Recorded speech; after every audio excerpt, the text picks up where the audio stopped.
Today we're talking about the best and most versatile lens you can use in practically any situation.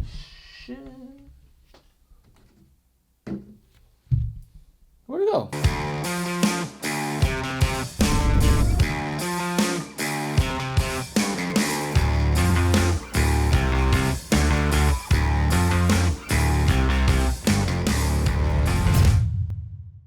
This is my very first camera lens and I still use it now, but I use it for over 2 years exclusively. I paired this with the Canon 80D and had absolutely nothing else. I shot, filmed, photographed, you name it. Every single subject known possible to humankind was filmed with this setup. Canon 80D paired with a 35mm f2.0 image stabilized Canon lens. Now with it, I took portraits, I did landscape photography, I did close-up macro shots. Every single video that I did was filmed on this exclusive setup, and you actually can still see a lot of them from like Vindication and before all of that. All those videos were filmed with this setup.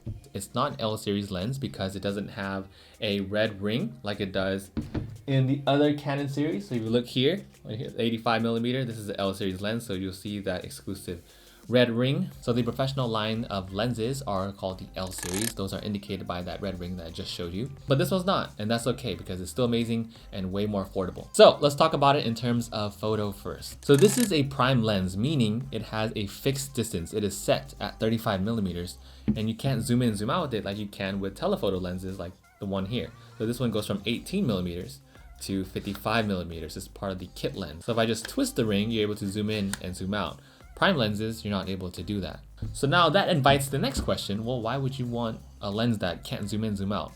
Let me tell you. Prime lenses have very sharp photos. That's not to say that telephoto lens can't produce a great picture or great video, but in general, prime lenses don't have as many moving parts. So overall, you'll get better image quality. The downside to that is if you do want to switch distances, you want to move closer, you want to move further away, you have to physically move closer and move further away. Now, another upside to using a prime lens is that they're typically a lot faster. So the aperture would be like f2.0, f1.4, f1.2. They'll let in a ton more light, so you're able to shoot in low lighting more often. You're able to blur the background better, which is why I love prime lenses. The downside to them, aside from not being able to zoom in, zoom out with the ring, is that you also have to constantly switch them out 35, 100, 85mm every time you want to change the distance on your camera. Or you just physically move forward or physically move backward. But overall, I just love the quality that you get with the prime lens, so I don't mind switching it out. I don't mind having to walk forward or walk backward in order to get the quality that a prime lens produces. Let me show you a few photo examples that I've taken with the 35mm and the Canon 80D.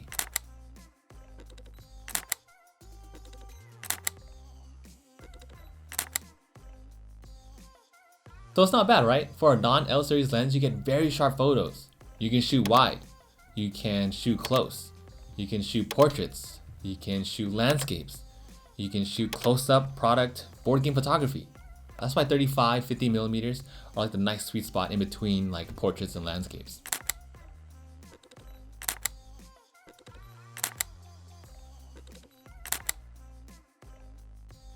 In terms of autofocus, it is super quick, super crispy.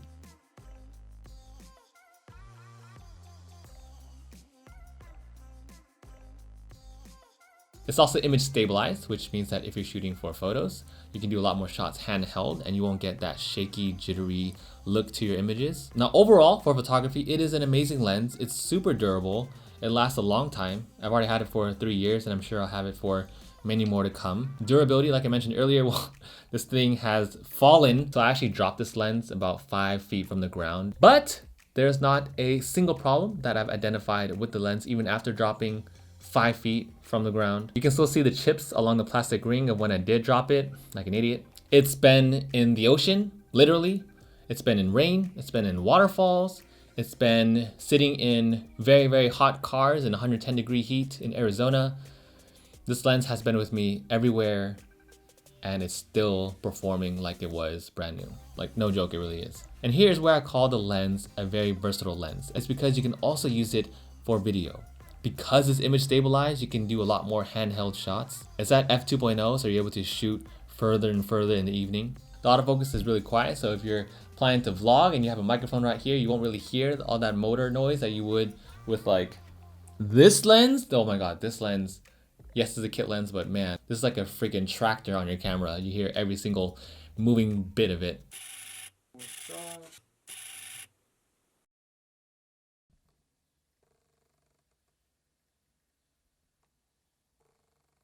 Normally when I'm doing a shot like this for a tripod in front of the studio, it's actually with this lens, so you can't even hear the autofocus going in and out.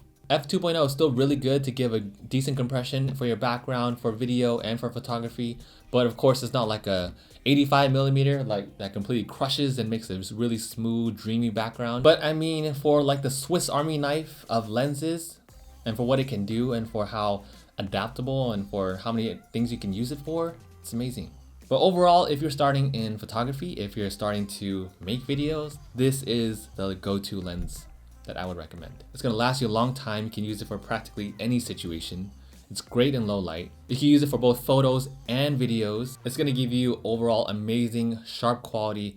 And even for that price point compared to other professional grade lenses, you get a lot for what you pay for. For a lens that is super durable, that is weather resistant, for one that you can use for any situation, has quiet autofocus, and is image stabilized, for that price point, I think you get a lot for what you're paying for. So this is a lens that I use today. It is the lens that I would highly recommend. Links are in the description below if you want to pick up this lens, and in conjunction also support this channel. So that's it for me today. If you have any questions on the lenses, leave them in the comments down below. If not, I will see you all in the next video.